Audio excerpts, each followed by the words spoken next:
cordial saludo para todos ustedes, queridos amigos. En un programa anterior mencionamos el capítulo 25 del Evangelio de Mateo, en el que el Hijo del Hombre, en su segunda venida, llamará a unos para que se ubiquen a la derecha y otros a la izquierda. ¿Por qué unos a la derecha y por qué otros a la izquierda? Entonces, a los de la derecha les va a decir: vengan, benditos de mi Padre, ubíquense en la derecha. ¿Por qué?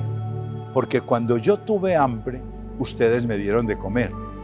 Cuando tuve sed, me dieron de beber. Cuando estuve desnudo, me vistieron. Estuve en la cárcel y vinieron a verme. Estuve enfermo y me visitaron. Entonces, los que van a ser ubicados a la derecha van a decir: ¿cómo así? ¿Y eso cuándo fue? Nosotros no nos dimos cuenta. Y el Señor va a responder: cuando lo hicieron con uno de mis hermanos más pequeños, conmigo lo hicieron. Interesante reflexión. Dios, el Señor Jesús, que se identifica con los que tienen necesidades, con los que en este mundo están como marginados de muchas cosas, están sufriendo, tienen graves dificultades. Y cuando el corazón del ser humano se inclina para atenderlos con un sincero corazón, entonces el ser humano se encuentra allí con el Señor. Y al auxiliar al que está necesitado, al ayudarle, darle la mano solidaria, con un sincero corazón, acompañar, eso hace posible que en la venida gloriosa del Hijo del Hombre haya ubicación a la derecha. La ubicación a la izquierda. ¿Por qué a la izquierda? Resulta que cuando tuve hambre, ustedes no me dieron de comer.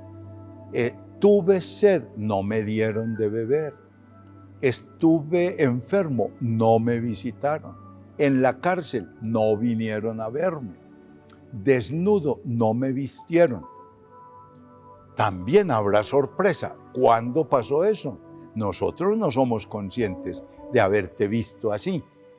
Y el Rey, el Señor, dirá: cuando dejaron de hacerlo con uno de mis hermanos más pequeños, conmigo lo dejaron de hacer. Amigos, este mensaje es muy interesante en este tiempo de Cuaresma, porque el tiempo de la Cuaresma es la oportunidad de que nosotros reconozcamos nuestra fragilidad, nuestra debilidad, nuestro pecado que ofende a Dios. Y si algo ofende a Dios, es que nos olvidemos de los hermanos, especialmente de los más necesitados, de los pobres, de aquellos que en esta tierra sufren más. De manera que esto es lo que nosotros llamamos, en la experiencia de fe cristiana, lo llamamos caridad, obras de misericordia. Y en el ámbito civil, por decirlo de alguna manera, lo llamamos solidaridad, ¿sí? Lo llamamos también compromiso social, como ustedes consideren. Pero es necesario para el mundo, no solamente para el momento final, sino para la realidad existente, es necesario despertar la sensibilidad frente a las necesidades de todos los hermanos que sufren. Eso se llaman obras de misericordia, así las hemos conocido en la Iglesia. Esas obras de misericordia que están nominadas como 14, 7 espirituales y 7 corporales, reflejan este texto del Evangelio de San Mateo en el capítulo 25. Es la preocupación por el otro. Este mundo nos va como haciendo muy insensibles. ante las necesidades de los demás. ¿Por qué? Porque es la sociedad del confort. Estar bien, preocúpese por estar bien. No importa si los demás estén como estén. Lo importante es que tú estés bien. Y consigue lo que necesitas para estar bien. El confort, ¿sí? Las cosas materiales. El gasto y malgasto del dinero. Ave María. ¿No ve que hasta la platica que uno no tiene se la sacan? Se convierte en dinero plástico y es una manera de hacerle consumir a usted y gastar y malgastar. Pues bien, el tiempo de Cuaresma es un tiempo apropiado para despertar la sensibilidad. Primero, para liberarnos de la esclavitud del consumo. Claro que sí, porque el consumo se vuelve una esclavitud. Tener que estar consumiendo, consiguiendo. Y ahora sí que más, con todas estas industrias de la tecnología, cuando la gente cree que debe tener lo último, y no importa si hay o no hay que chicanearle al vecino, o a la vecina, o al amigo, o al compañero de colegio, que tengo el celular de la mejor gama, que tengo esto, que tengo aquello. Pues bien, miremos muy detenidamente lo que eso significa para nuestro corazón, porque terminamos apegados a las cosas de esta tierra. Y hay que entender que el material del cual estamos hechos nosotros es un material que no solamente es de aquí, es un material que es de allá, que es de la eternidad, que es de la vida en Dios, los valores espirituales, ¿sí?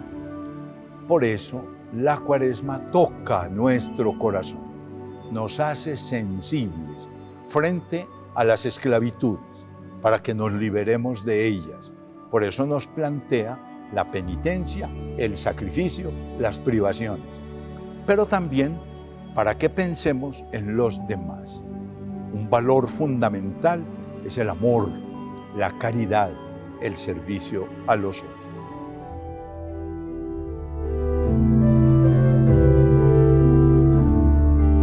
¿Quién como Dios? Nadie como Dios. Un saludo en los corazones de Jesús y de María. Te habla Giovanni, el misionero de lazos de amor mariano, en tu programa En el Nombre del Padre. Hoy les quería tocar un tema muy hermoso y ya que estamos en marzo, en mes de las mujeres, quería comentarles algo sobre la importancia de las mujeres en la historia de la salvación.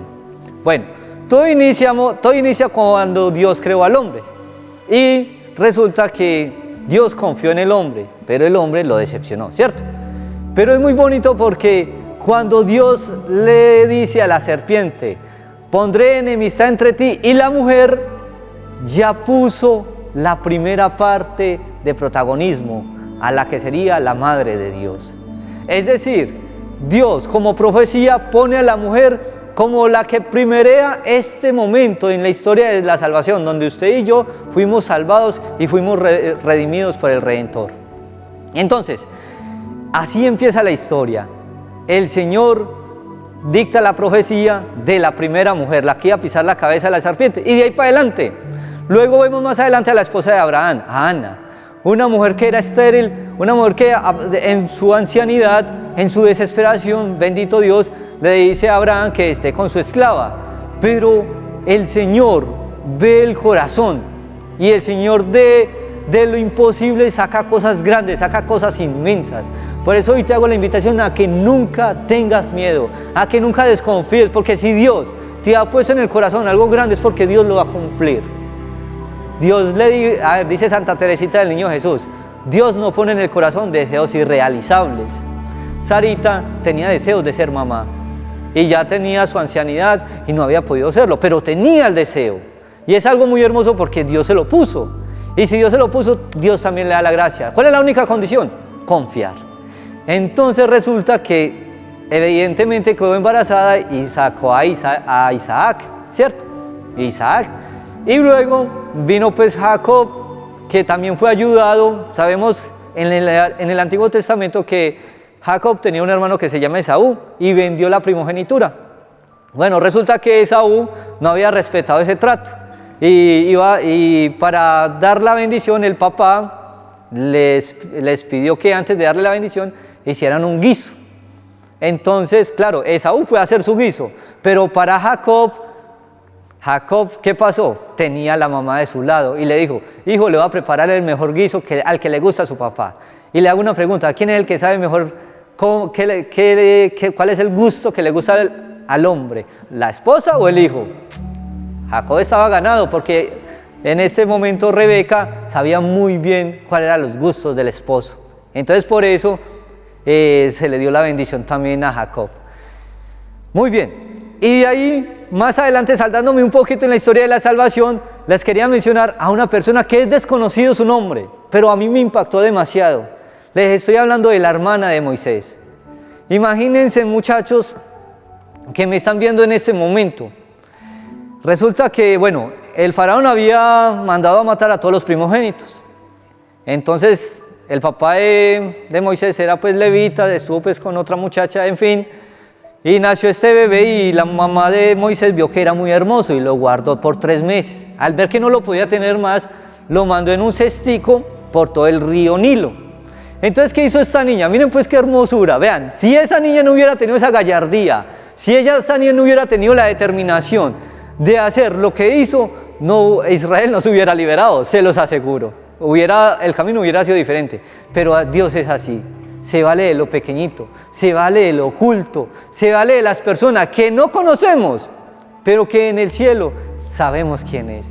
La hermana de Moisés siguió en la corriente por donde iba el niño y por allá vio que la hija del faraón se estaba bañando. Entonces, cuando vio que la hija del faraón cogió al bebé, ella inmediatamente se acercó y le dijo: ¿quieres que le consiga una nodriza para que lo alimente? Al ver que la hija del faraón pues quedó encantada con el niño porque era muy lindo, la niña se le acercó y adivine a quién llamó, nada más y nada menos que a la mamá de Moisés. Entonces es algo muy bonito porque el Señor en ese momento no solamente pensó en la vida de Moisés, no solamente pensó en la salvación del pueblo de Israel, pensó en el dolor de la mamá de Moisés. ¿Entienden esta maravilla? Es muy hermoso porque es que Dios es grande y Dios cuando hace algo no solamente piensa en el momento, Dios abarca montones, Dios abarca la necesidad de varias personas cuando tú decides hacer algo por los demás. Cuando uno decide hacer algo, el Señor pone personas, hechos o acontecimientos en beneficio, en pos del bien.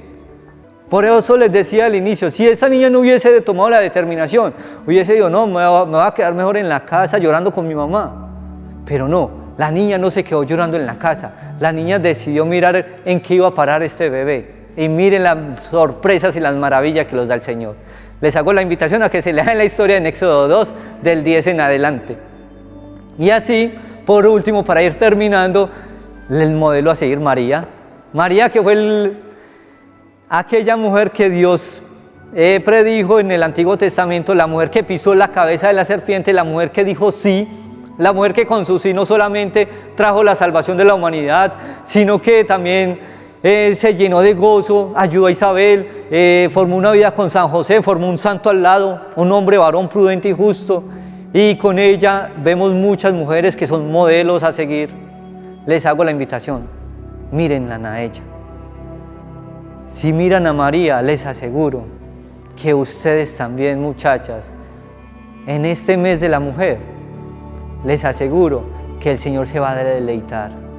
Porque algo muy bonito que he escuchado es esto: el enemigo odia más a la mujer que al hombre. ¿Saben por qué? Porque la mujer se parece más a María.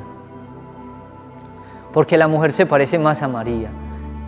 Por eso el enemigo la detesta tanto. Porque claro, siendo la mujer más, por así decirlo, más espiritual que el hombre, porque el hombre fue hecho del barro, pero la mujer fue hecho de la carne, de un ser espiritualizado. Entonces, por así decirlo, la mujer tiene un grado de perfección más elevado que el hombre por ser tan espiritual. Les hago la invitación, mujeres, ámense mucho porque Dios las ama demasiado. Son especiales, son esenciales, son queridas, son amadas. El Señor las creó tan diferente al hombre que tienen la piel más suave que el hombre. Miren qué hermosura. Aquí les dejo la invitación, que la Virgen los acompañe y que la gracia del Señor esté con todos y cada uno de ustedes.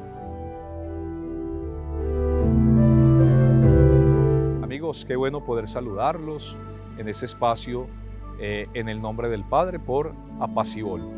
Hemos venido hablando acerca de la Eucaristía, la importancia de la Eucaristía, la centralidad de la Eucaristía, y también hemos venido hablando de los distintos momentos o las distintas partes de la Eucaristía. Sabemos que son dos los grandes momentos de la Eucaristía: la liturgia de la palabra, donde el protagonista es el Dios que habla a su pueblo, y la liturgia de la Eucaristía, el momento en el que Dios alimenta a su pueblo con el pan de vida eterna. Y hemos también tenido ocasión de hablar de los distintos momentos de la liturgia de la palabra: el acto penitencial, la proclamación de la palabra, la homilía o predicación del sacerdote, y hemos ya, el programa pasado, hemos empezado la segunda parte de la Eucaristía, que es la liturgia de la Eucaristía precisamente, que comienza con la presentación de las ofrendas y que continúa con la gran plegaria eucarística. Y hemos llegado precisamente a ese momento, la liturgia de la Eucaristía. El sacerdote ungido, consagrado por Dios para hacer las veces de Cristo en la celebración, pide al Espíritu Santo que descienda sobre las ofrendas que previamente se han presentado sobre el altar, el pan y el vino. Ese es el momento central de la Eucaristía, que es precisamente, hace parte de la liturgia eucarística de nuestra celebración. Y el Espíritu, invocado por el sacerdote, desciende hasta el altar para consagrar las especies de pan y vino. Es lo que se conoce en teología como la transubstanciación, que es algo que nuestros ojos, pues con los ojos no podemos percibir, pero que a través de los ojos de la fe sabemos perfectamente qué es lo que ocurre. Es el milagro de la transubstanciación, que ese pan deja de ser pan para convertirse en el cuerpo de Cristo, y ese vino deja de ser simple vino para convertirse en la sangre de Cristo. Un gran misterio que solamente es posible percibir a través de los ojos de la fe, pero un misterio que ciertamente se realiza en cada celebración de la Eucaristía por ministerio del sacerdote, que invoca al Espíritu, y por obra de ese Espíritu que consagra y que santifica aquellas ofrendas. Y desde aquel momento se hace Cristo presente en el altar. Y un momento muy significativo y sublime en la celebración, además de la invocación del Espíritu sobre las ofrendas, es el momento en el que el sacerdote, después de pronunciar las palabras de la consagración, las mismas palabras pronunciadas por Jesús en la última cena sobre el pan y sobre el vino, eleva cada una de las especies ya consagradas, eleva el cuerpo de nuestro Señor, para que los que estamos allí, para que los fieles tengamos la ocasión y el privilegio de poder contemplar al Señor y poder adorarlo ya allí presente en la hostia. Y hará lo mismo con el cáliz, que contiene ya no el vino, sino la sangre de nuestro Señor, que lo alza, lo eleva, para que también los allí presentes puedan contemplarlo, puedan dar gracias por ese gran milagro y que puedan adorar allí al Señor presente en su sangre. Suele ocurrir que a veces, en el momento de la elevación, como es conocido tradicionalmente ese momento, comúnmente ese momento, pues los fieles muchas veces bajamos la mirada, cuando en realidad el sentido que tiene el momento de la elevación es que los fieles puedan mirar, que puedan contemplar con sus ojos el cuerpo del Señor y la sangre del Señor que el sacerdote eleva en aquel momento, para adorar, para contemplar y para dar gracias. Valdría la pena entonces que corrijamos quizá esa posición que a veces adoptamos en el momento de la elevación, el bajar la mirada y el no contemplar ese gran misterio ya allí presente en el cuerpo y en la sangre del Señor que el sacerdote eleva, sino fijar la mirada para dar gracias, para contemplar, para sentir una profunda admiración ante un misterio tan extraordinario que se hace presente allí en aquel mismo momento de la consagración y luego de la elevación, y tener también ocasión de adorar este gran misterio. Gracias a ustedes, mis queridos amigos, por compartir conmigo este espacio, este momento, y que a todos el Señor les bendiga.